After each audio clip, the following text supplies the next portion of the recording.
কি যেন রেখেছে, সে কি গন্ধ বের হচ্ছে। এই মেয়েকে নিয়ে আর আমি পারি না। আরে কি পড়লো ঝুড়িতে, দেখি তো। আরে এটা তো বাড়িতে রেখে আসলাম, এখানে আসলো কেমন করে? মনে হচ্ছে বাবা ফেলে দিল। বাবা তুমি এটা ফেলে দিলে কেন? ফেলে দিব না তো সুকেজে তুলে রাখবো নাকি? সুকেজে তুলে রাখবে কেন? সুন্দর করে রান্না করলেই তো খাওয়া হবে। এবার আমি এটাতে লবণ আর পাউডার দিয়ে একটু সময় ধরে মেখে নিব।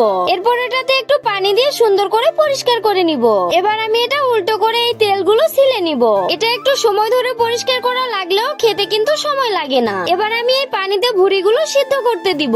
আমার রান্নাটা পুরোপুরি দেখার আগে ভিডিওতে লাইক দিয়ে চ্যানেলটাকে একটু সাবস্ক্রাইব করে দাও প্লিজ। এবার আমি এই সবজিগুলো কেটে নিব। আমার সবজি কাটা হয়ে গেছে, তো আমি এবার এগুলো তুলে কেটে নিব।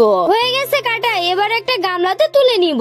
এবার কড়াইতে তেল দিয়ে এই ভুঁড়িগুলো ছেড়ে দিয়ে একটুখানি ভেজে নিব। এবার এখানে ঝাল মশলা আর ওই কেটে রাখা সবজিগুলো দিয়ে একটু ভালো করে মিক্স করে নিব। আমার রান্না হয়ে গেছে, এবার এগুলো একটা থালাতে তুলে নিব। তো আমার রান্নার কালারটা কেমন এসেছে কমেন্টে কিন্তু জানিয়ে দিবে। বাবা খাবে নাকি? এসো। হ্যাঁ খাইতেছি, দাঁড়া। দেখেছো কত মজা হয়েছে, আর তুমি ফেলে দিলে।